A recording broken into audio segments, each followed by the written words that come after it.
Okay, first discussion point. How is Sony going to be marketing the PlayStation 5 Pro? And I actually wrote an article for Eurogamer which essentially laid out my ideas, which was that, first of all, you start by saying how great the PlayStation 5 is, the base unit. That's your good. And then you start talking about PlayStation 5 Pro, which is the better, good and better. It's kind of like standard consumer electronic stuff, really. And that's exactly what they did. Alex, I think the main point, the main thrust that Mark Cerny was talking about in the presentation there was essentially that, what is it, three-quarters of PlayStation 5 players are using the performance modes, and yet the quality modes that are typically pegged to 30 FPS look a lot better. So why not have the best of both worlds? Is that kind of your take on it? And do you think that's a compelling sell for the console? Oh wow. I would say that was how it was thrusted forward in it was the exact line of reasoning essentially given by Mark Cerny. And I do think the fact that three-fourths of players on PlayStation are using, they didn't mention which titles, but I presume just the Sony titles, that No, they are that'd have using. telemetry of the whole thing. Yeah. Yeah. So I mean that's awesome.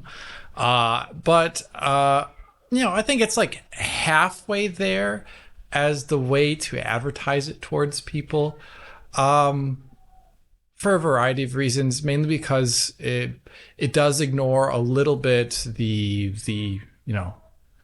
I'd say the transformative aspect of things like PSSR, and I think it ignores a little bit the transformative aspects of ray tracing, Right. because the PS5 would not necessarily have been utilizing really great ray tracing, for example, even in its quality modes in every game, while maybe the PS5 Pro does allow a game to run with more transformative ray tracing to a certain degree.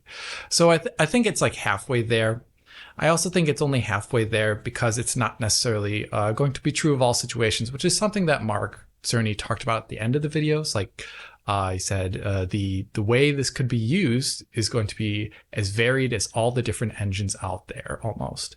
And I Yeah. think that will bear out when we look at the games. We're going to see probably much like we saw with Xbox One X, for example, or PS4 Pro, a variety of different ways that people will leverage that extra GPU power.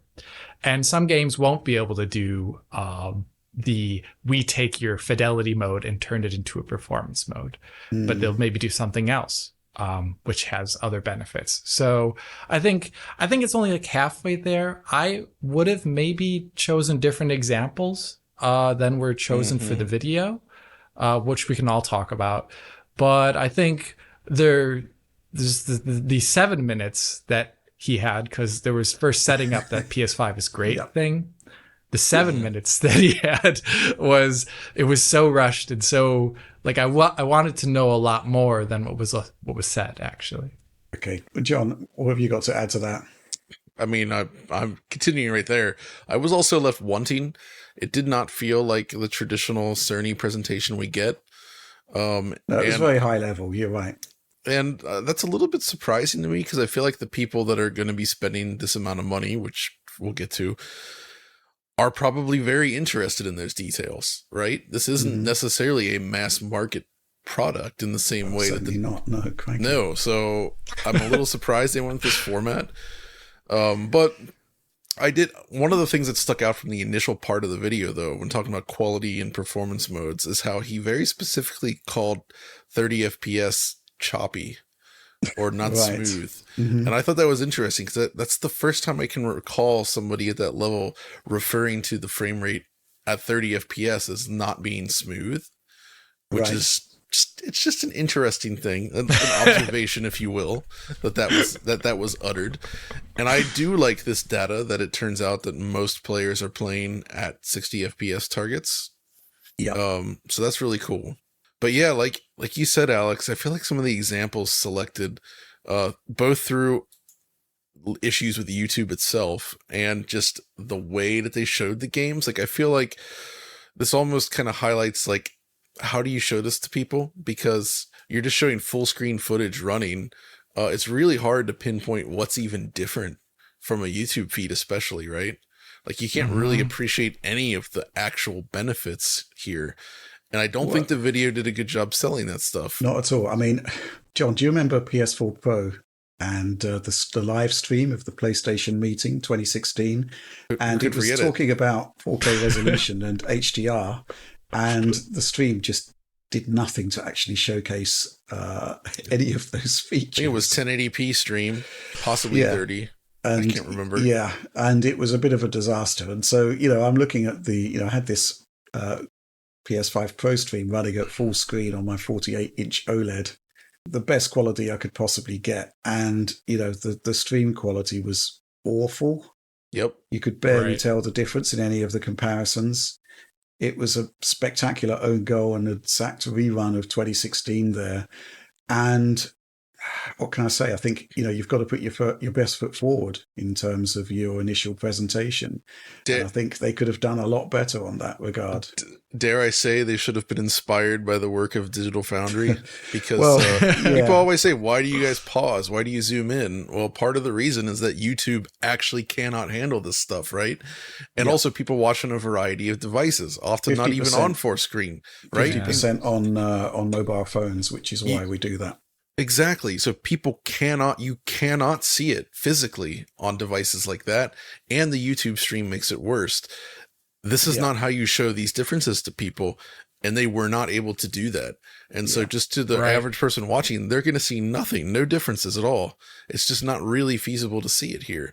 Yeah. And so I feel like right there, the presentation just didn't work in terms of actually showing what is possible. Because we already kind of know on paper, based on stuff that we already knew, as well as what's talked about here, that things like PSSR, for instance, should actually show a pretty significant difference when used well, right? Mm-hmm.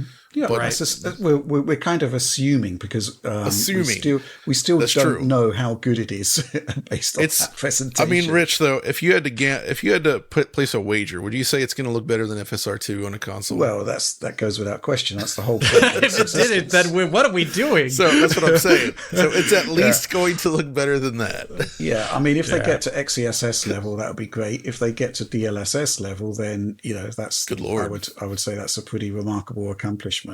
Actually, I think the marketing message was actually quite sound. It was basically, you love performance modes. Here it is without compromise. So, that was a key part of the marketing message that I think was actually a pretty good way to kick everything off. But let's move on to real quick, Rich. I want to pop in on that because it actually raises a very interesting point. Because where did performance modes really come from? The PS4 Pro. That's when we started to see them in the console space. And so now we're sort of flipping things around, and the PS5 Pro is seeking to do the opposite, right? That seems to be the goal here, right? Is to sweep them back under the carpet and get rid of that distinction, which is the complete opposite from the PS4 Pro. So I thought that was actually kind of interesting.